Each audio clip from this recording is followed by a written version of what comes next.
Okay guys, how's everybody doing today? Got some new mounts in the mail that we're going to be trying out. So in my last video there, I was sharpening up this chainsaw and got it cutting real nice. Now I've got one more here that could use a little bit of servicing. This is a 362, and what it has is it's an electronic carburetor on it. So there's not a whole lot of tuning that you can do with them, but I'll open that up and we can take a look.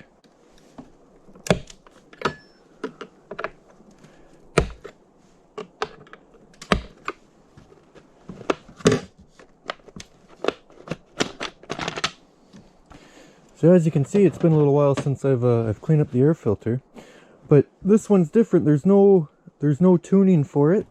It's just purely wires, and you got to plug that into a computer. Well, I've got it open. This is the summer to winter baffle, and so what that does now is that's just going to draw the warm air in from the motor to keep it just running a little bit hotter. But I'm going to fire up that air compressor and blow all this out.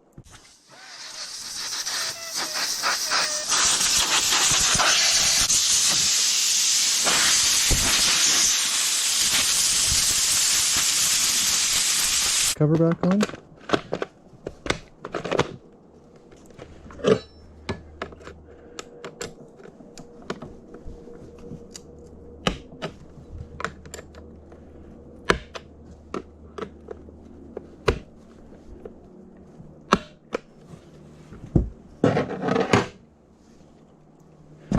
Okay, our chain's not looking too bad, but there's a couple little nicks and gouges that should be addressed there. So we'll pop that chain off and get it on the bench and get it all sharpened up.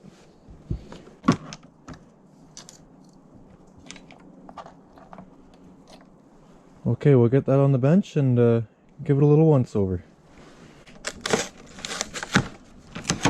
Mo's delivery. Mo's delivery. Okay, so what I've got here is just a cheap little sharpener from TSC, and what we do is it sets the angle in the back here, and we get that set to about 10 degrees, and then on the front side here we set this to 30 degrees or so. So what it is you put that little stopper down and you just give that just a little touch, and then you go ahead to the next one, and then you give it another little touch, and then you skip the one, and then you give it a little touch again. So we're gonna go around and get all the nicks out of this chain and put it back on and go cut some wood.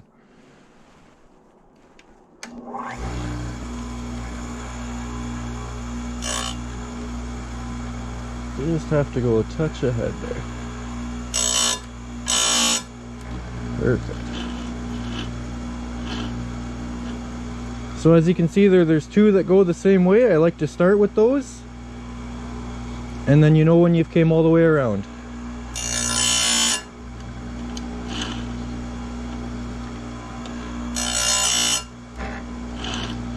It doesn't take very much. Just want to touch them ever so slightly.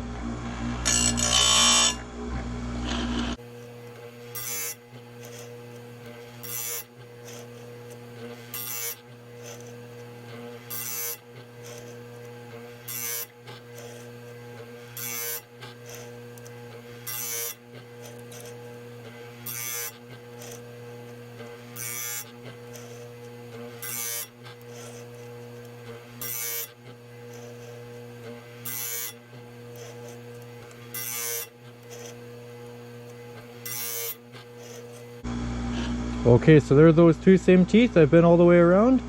So what we're gonna do is loosen this up and go 30 degrees the other way.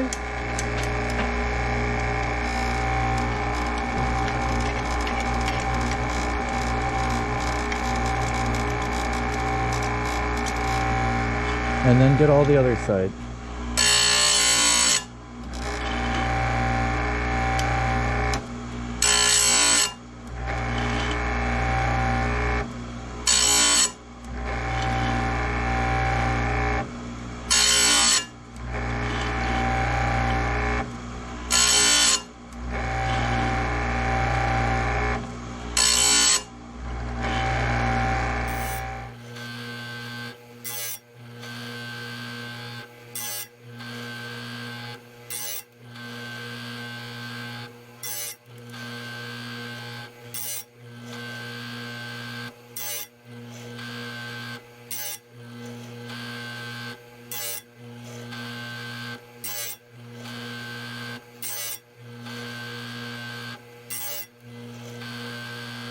Okay, so now we're back to those same two teeth again. And we should... So now that we've gone all the way around, we're going to reinstall that on the saw. You can kind of see there, those are just razor sharp now. They're hard to hold on to. So we'll get this put back on the saw and we'll let you know. Okay, another feature I didn't talk about with this saw is it has this this gear on it that can be easily changed out if it gets worn out. This is a 7 tooth. I seen you can put like an 8 or 9 tooth on it if you want a little bit more speed when you put a bigger bar on. This is only a 16, which is pretty small for the size of a saw. It should have a 20 or 24 on, but I find it's just way too many teeth to be sharpening when you're only doing firewood. So we'll get this put back. Now usually I would clean this all right up, but because it's so cold, my air compressor's having a hard time running there today.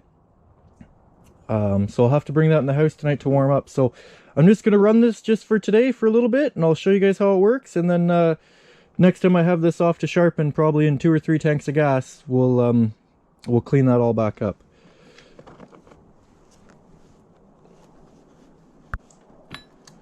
So it's just a little loose there, so we're just gonna back these off a touch. And then there's a set screw in here that it doesn't take very much, like 1/8 of a turn does a pretty good amount there. So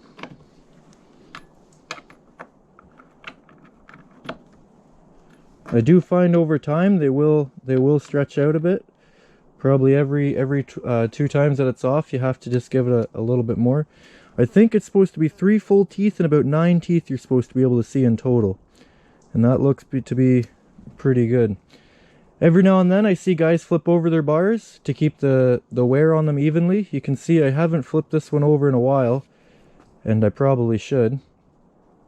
The only thing I'm not happy with these still bars is most of them used to have a little grease fitting here that you get that grease gun and put a little grease into these front into the front sprocket. These don't have it. I've never had to change a sprocket out, but it just would have been nice if that was a greasable unit in there. Okay, so we'll get this fired up here and we'll go cut some wood and see how she goes. Doesn't even have a choke there. You just full throttle, click that down, it locks the throttle into position. After it fires up, you pull the throttle one time and it's in the run position. Then for off, it just goes right up and it's off. So I like how it comes back down to the on position too. That's a pretty nice feature. Nothing worse than pulling on it half a dozen times and realizing that it's still in the off position. So we'll get this fired up here and we'll go cut a couple pieces of wood. So it's also got a decompression on it here. You just want to push that in.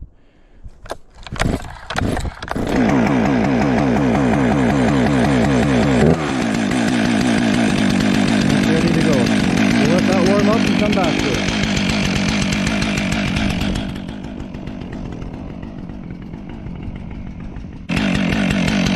Okay, so that's been warming up for a few minutes now. Let's see how it cuts.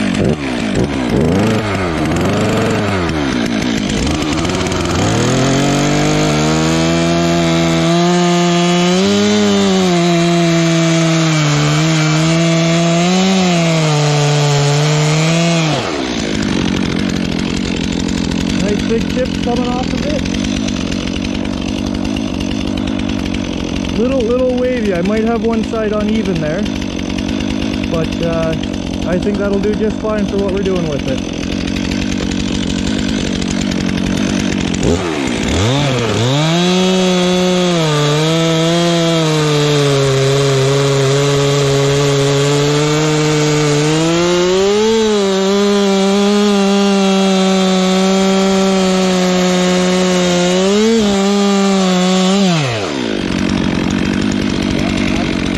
Sharp chain, I would say.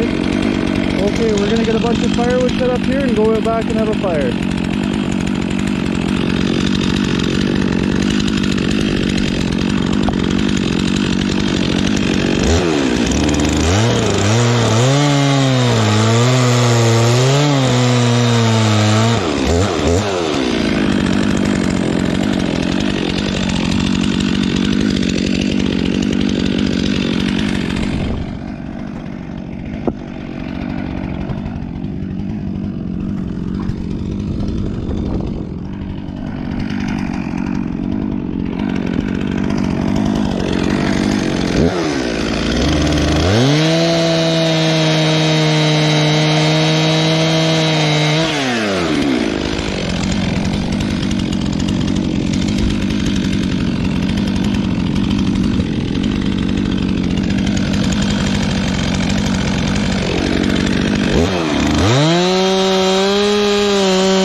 Okay guys, I'm gonna get this saw refueled, go back out, cut up a bit more wood, and stay tuned for part 2.